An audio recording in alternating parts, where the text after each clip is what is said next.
I'll be talking about Billy Joel's State of Grace. It's from the album Stormfront. And I think it's on the overlooked tracks from that album and from his discography. Uh, Typically, when someone mentions their own favorites from the album Stormfront, they would mention something like Downeaster Alexa or I Go to Extremes. But for me, this would be the best song from the album, and possibly even his best song, including the other albums. One great thing about it is his vocals. Uh, he showcases the diversity, the variety of vocal styles that he could do. There's one part he's singing really quite nasally, and the other with a throaty, deep voice, and he does it so well. I'd say it's one of his best vocal performances. Uh, uh, the song starts off basically with the same chords as the chorus, uh, and it's unusual for songs to have choruses before the verse, but I guess that's how you'd consider the way the song is played. So it starts off with an A, and then goes to this an E with a G sharp for a bass. Then it switches from major to minor here. It switches to F. And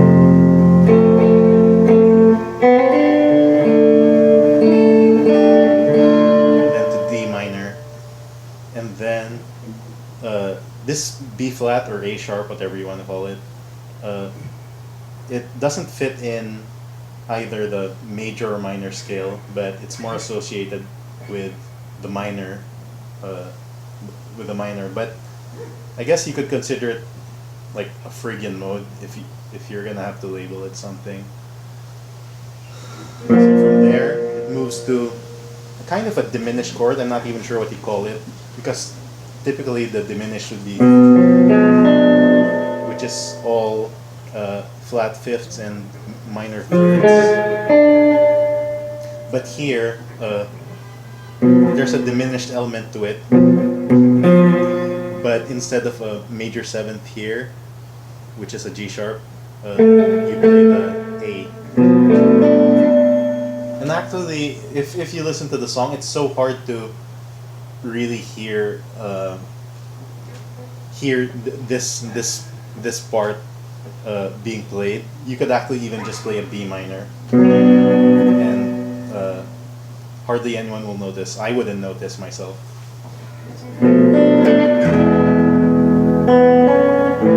Then goes back to major.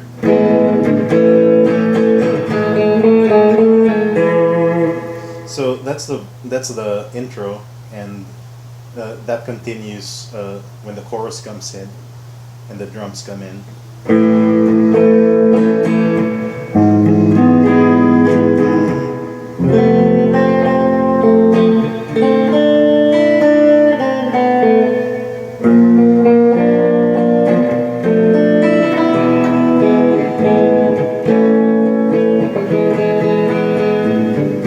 And then I guess you'd call it the verse, although it doesn't really sound like a verse because it comes after the chorus.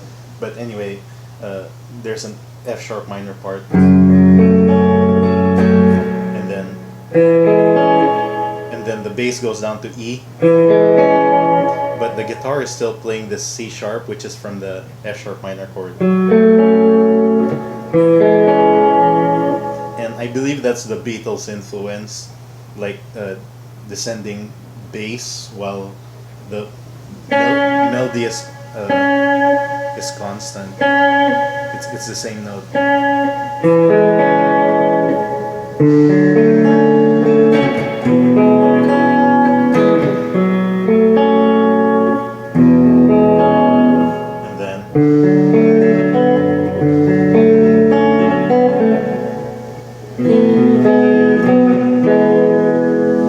And then back to the chorus.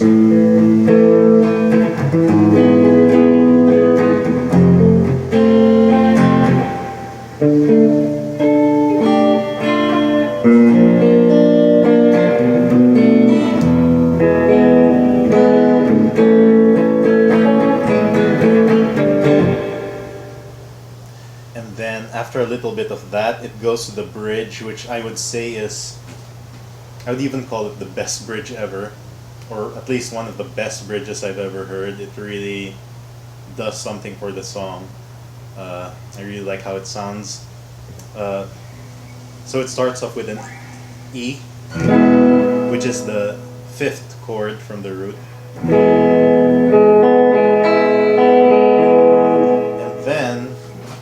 And then this is kind of strange. The bass, the chord goes to G minor, which seems to imply, which for me, it sounds like the G minor is in relation to a key of D major instead of the key of A major, which the song really is in. And then it goes down to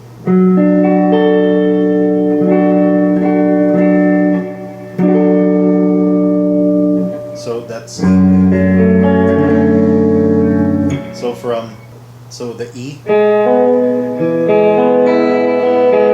then it goes to G minor, while still playing the E note, which is the sixth of a G chord. And then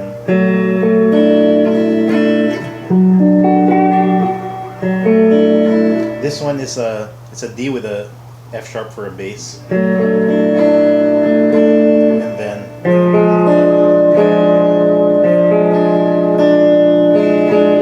or it's really like an F minor, but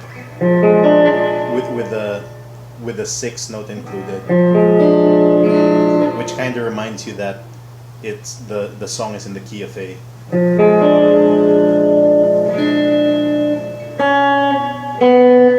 And then from there it goes to, which is a fifth inversion, I guess you'd call it, of the A chord. So that's the A chord. Instead of the root note as the bass, it's the fifth. And then this is a, damn it, it's a B with a D sharp for the bass. And then it's about to get normal already. We're not the same. And then it goes to a D.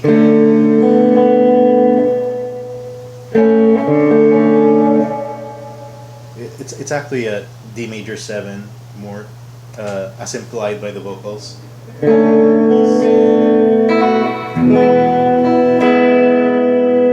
then an E. So it starts off with an E.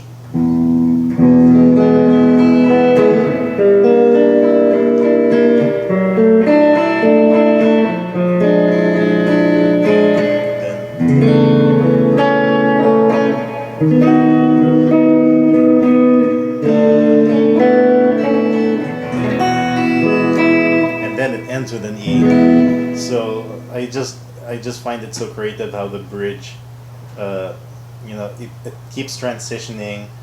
It almost doesn't sound like it's in the key of A, but it resolves itself to the key of A anyway. And from there it's the solo. So I had to look this up on Wikipedia. I guess I could have looked at the liner notes in my CD, but anyway, it's some David Brown, who doesn't even have a Wikipedia article. He's the one doing the solo in this song.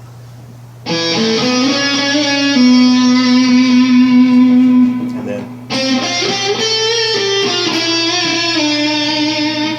so it's basically mimicking the chord, but kind of doing it as single lead lines.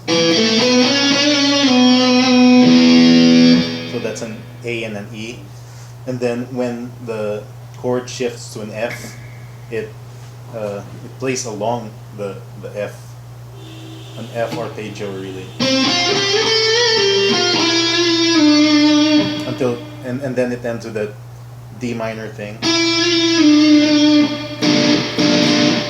which is over a D minor chord, and and then when it goes to A sharp,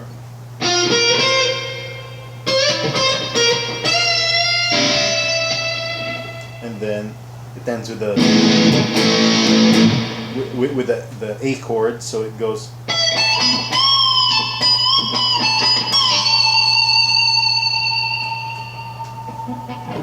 And so I guess Mr. Brown, he could have played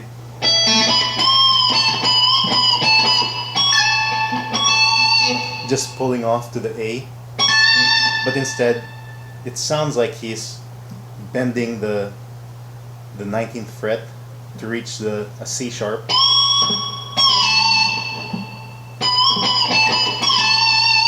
And then he quickly lets go so that it goes back to an A, which sounds different from.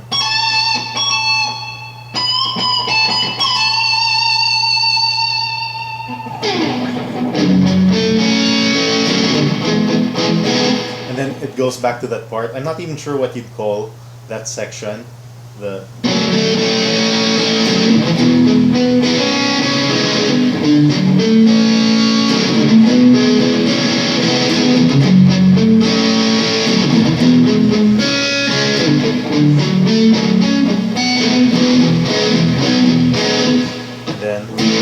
then goes back to the State of Grace chorus part. So it's actually a rather simple format, just sort of unconventional, with a chorus, what you would call the chorus, coming before any verse. Although that is typical, at least in my experience, of a lot of mass songs.